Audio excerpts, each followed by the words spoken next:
Mozambique. Mozambique. Fucking hell. I went there. It would have been. I lived in South Africa at the time, and I went to Mozambique because I had a bit of a passing interest in smoking, and I hitchhiked all the way to So spontaneously? Yeah, pretty much, yeah, because this Rasta guy had come back. They were a band and they'd been playing in Maputo, which was the capital of Mozambique, and I'm a bit of a smoker, and these guys have got some, and you don't normally see that in Africa, and Definitely not in Mozambique. No, not at all, no. But they said that the United Nations were bringing it in because the United Nations peacekeepers were policing Mozambique at the time because there'd been a civil war, and it technically had ended, although not everybody knew it had. And so anyway, nobody come with me, and I went on my own from Johannesburg to Mozambique. And you got a hitchhike. Never been in my fucking life. I had about 40 quid on me, that was it. And so I hitchhiked all the way. And then, well, when I say hitchhiked, I hitchhiked some of it, but then I got like the local African taxis where you stand at the side of the road and pay 50p or something like that, and there's about 16 seats in this taxi, and they stop. They like, oh yeah, with loads of people in it. Yeah. So I ended up doing that. Anyway, I get to the from Swaziland into Mozambique border, because you have to go. When I went to Mozambique, you had to go through from South Africa a long way east and then do south through Swaziland, through the northern border. Then you get through Swaziland and then through the southern border out of Swaziland. And when I was going through Swaziland, I met these people on the bus. I mean, this is like a classic as well, because it's like, it's normally like when you get to an airport, it's like, don't touch any fucking unattended luggage or anything like that. But anyway, this bloke, it's quite funny because everyone speaks Portuguese in Mozambique, and there were quite a few local Mozambicans on this like taxi. It was a Toyota Hiace job going into Mozambique, and this bloke, they're all talking and they're looking at me, looking back at me, and they've got loads of bags. Anyway, this guy, some random bloke, just says to me, "Don't suppose you fancy taking this random bag in for this random woman, do you?" But in his local kind of hopeful terms. And so I looked in the bag, and it was shoes. They'd bought shoes. And so I said, "What do you mean? Why? What's the story?" And he said, "Can you tell me about it? There's no industry in Mozambique, and everyone has to go out of Mozambique to buy whatever they can. And then they take it all back in. And but they charge them such a fucking lot of money when they get it back to the border that it's almost not worth them doing it. It's a bit almost like today's politics here." And so anyway, I looked at it and I went, "Okay." So I did. So anyway, we get to the border and I've got this random bag of shoes. Right. And I did kind of weigh the whole situation up and think, yeah, they could be giving me anything. But then I looked at it and I thought, I don't think they are. Anyway, so I take the bag of shoes through, no problem at all. Give this woman her bag of shoes back. Anyway, I was so fucking lucky I did that, because we almost we're approaching the capital city now.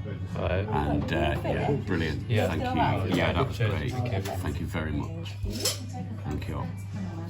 Yeah, so we get to the capital city, and I've got nowhere to stay. Not fucking nothing. No hotel, no fuck all. I don't know anybody. It's about fucking 8:30 at night, pitch black and raining, and I've just arrived in a war-torn, bombed-out city. Different country. And so anyway, we're literally like about fucking 3 minutes from everyone gets hoisted out of the vehicle and you've got nowhere to go. And this guy said, "Well, so where you staying then?" And I said, "Don't know." And he went, "Right." Sound like a homeless man. Great, that's coming to nothing. Yeah. But then they were talking to each other in Portuguese, and fucking, I was so lucky because this bloke said, "This lady say, it's okay, you stay with her brother." I swear to God, fucking hell, I was so lucky because I'm following the woman now whose shoes I took in through the fucking border. And all this woman can say in English is, come, no problem, come. So I followed this woman. That's all you need. I swear to God, I followed this woman through these bomb-torn buildings, and they really were. They were shell damaged to fuck. They were like armoured cars with no wheels on, burnt out. You know, it was Civil War had only ended, like, you know, 5 o'clock.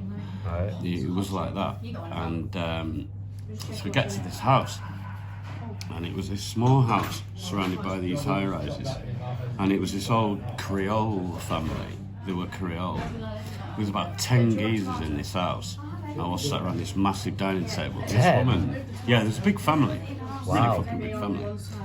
And so yeah, as soon as we arrived, they were talking Portuguese, and then all of a sudden all these blokes leapt up and then said, "Oh, great, we show you Mozambique."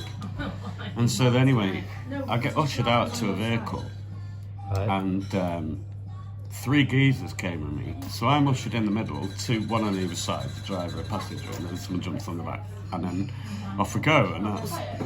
So off we go. Literally, we drive out into the shanty town, and I'm like shitting at this point because I'm like, but maybe going they could anyway, yeah, they could. Kidnapping. You know what I mean? They could Yeah. get a tenner for me or something Yeah. like that. And but Ruthless. all they were doing really was taking this guy home, You tapped and along, they yeah. totally looked after me. But the funny thing was this bloke. I only had 40 quid.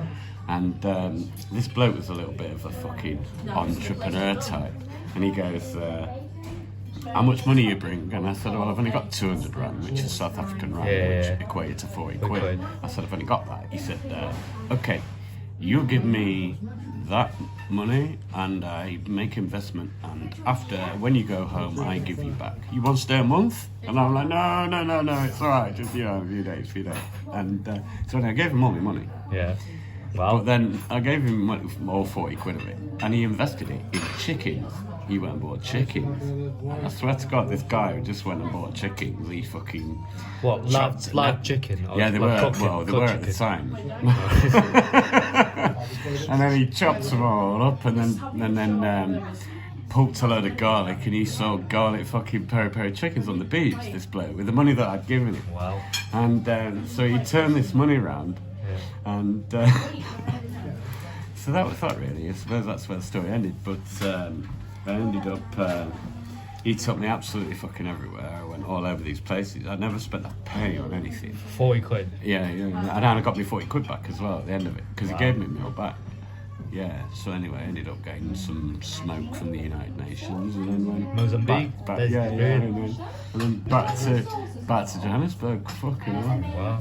But that was That's very a really interesting little trip. Spontaneous, Was, yeah, Very spontaneous, spontaneous. and nobody come with me. And I swear to God, on the way back, there were more blown up vehicles on the side of the road than there were when we went the other way. Right. So, you know what I mean? It was a tizzy bit of Russian roulette. Scary. Yeah, Scary, but rewarding. you know, things you do when you're on holiday.